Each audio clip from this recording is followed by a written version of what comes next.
Okay, I guess I am doing this in two parts, just like last time, but I'm all awake to talk about it. But like I said, I understand, like I said at the end of part one, I understand that that sounds crazy, that her friendship, the friendship she was having with Yugi, she's had with Yugi since they were kids basically, was growing into something more, but it was through that connection she had with the Pharaoh.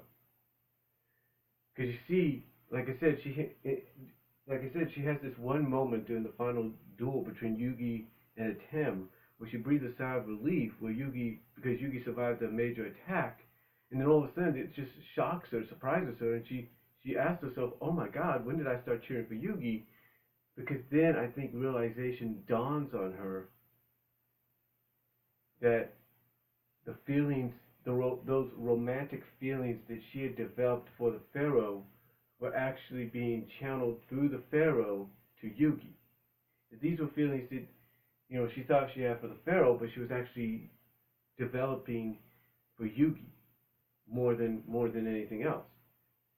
In that moment, during the final duel between Atem and Yugi, where she kind of surprised herself by and then asked herself, "Oh my God, when did she start cheering for Yugi?" Is when to me the realization dawned on her that all these feelings, all these romantic feelings, this love she had for the Pharaoh was actually romantic feelings and love that she had for Yugi, but she was channeling it more towards the Pharaoh. But in a strange sense, because she was channeling it towards the Pharaoh, it was being channeled to Yugi. But here's what's interesting. Here's what's interesting. On the way down there, on the way to the final duel between Yugi and Atem, Yugi knows this. And he's willing to switch out with the Pharaoh so the Pharaoh and so Tam and Taya can have one last talk together, one last, time alone. But she's like, no. No, no, no. She wants to talk with Yugi. Now, you might say, well, Brian, that kind of contradicts what you were talking about just now. It does kind of contradict that, but I think in a sense she was slowly realizing that, even though a major part of her, because you could see later on as they were doing that one scene as they're riding the boat to the destination for the final duel. Well, she kind of tries to play it off a little bit because she wants to talk with Yugi, and I think from a character development standpoint, whether it's Japan or or either it's Japanese or English, um, Taya's character was written in a way that she kind they basically they kind of made Taya's character like she realized that she talked with the Pharaoh one last time on that cruise ship or that I guess you can call it a cruise ship or whatever you want to call it towards the destination for the final duel that she knew she'd probably break down a little bit that she would break down in front of him basically expressing not only how much she cares about him, loves him, and all that, but she doesn't want him and Yugi to go through with this because she wants him to stay. So there's a bit of confliction there. And that confliction is what, to me, helps develop that relationship between her and the Pharaoh, aka as well as Yugi, even more so because that concedes or coincides with that moment during the duel where she breathes that sigh of relief that Yugi survived an attack from a Tem, but then realizes in shock that she's now starting to cheer for Yugi because, like I said, as crazy as it sounds, as confusing as it may sound, she realizes in that one moment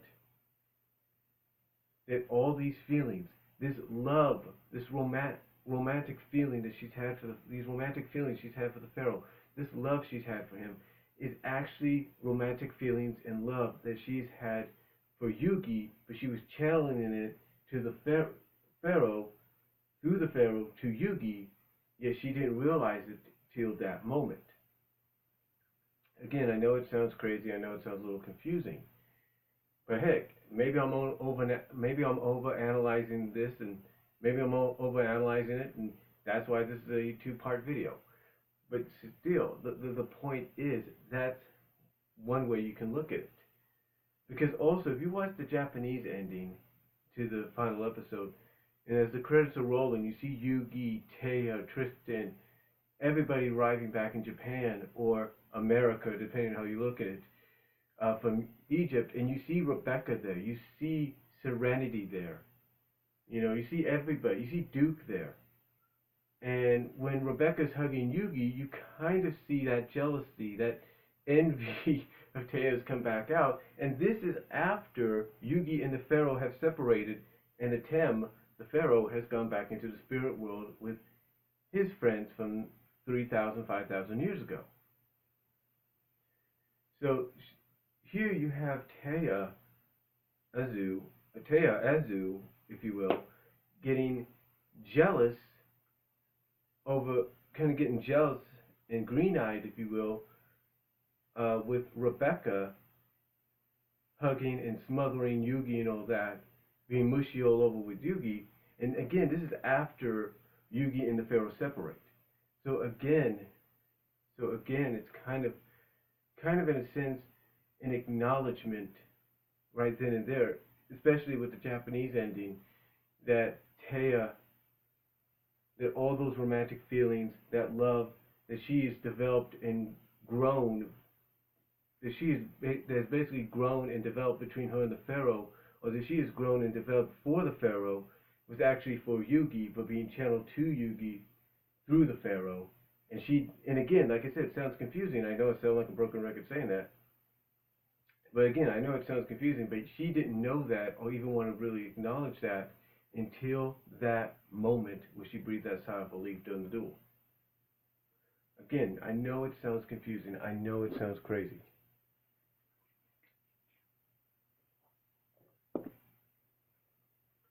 But, to me, I think that is exactly what makes Teiya and Yugi's relationship so good and worthy of being a romantic relationship, worthy of being a Valentine's Day relationship.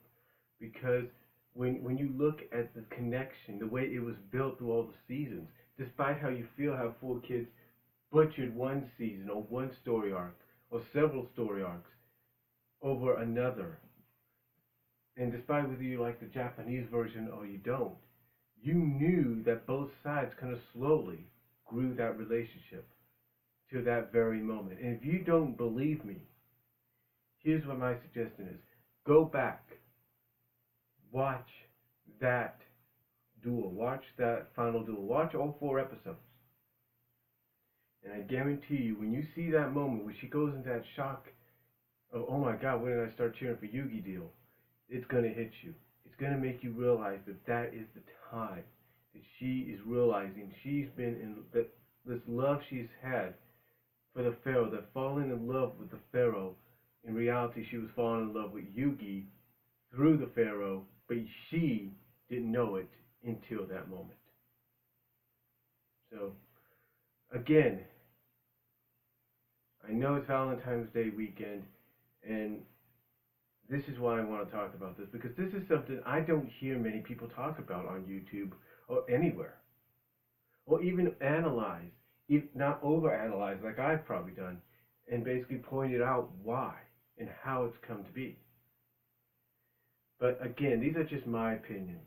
And like I said, maybe I overanalyzed it, and maybe that's why we went to a 2-part video. But again, I have not seen anybody talk about it in such a way. But again, these are just my opinions and how I feel this relationship between Teiya and Yugi came to be on the level of a romantic one. Whether or not people will agree it's ever happened, I think when you watch the series, especially in the final seasons, you kind of see that it has. So let me know what you guys think down below. Comment if you like. Video responses are greatly appreciated. And I'll talk to you all later.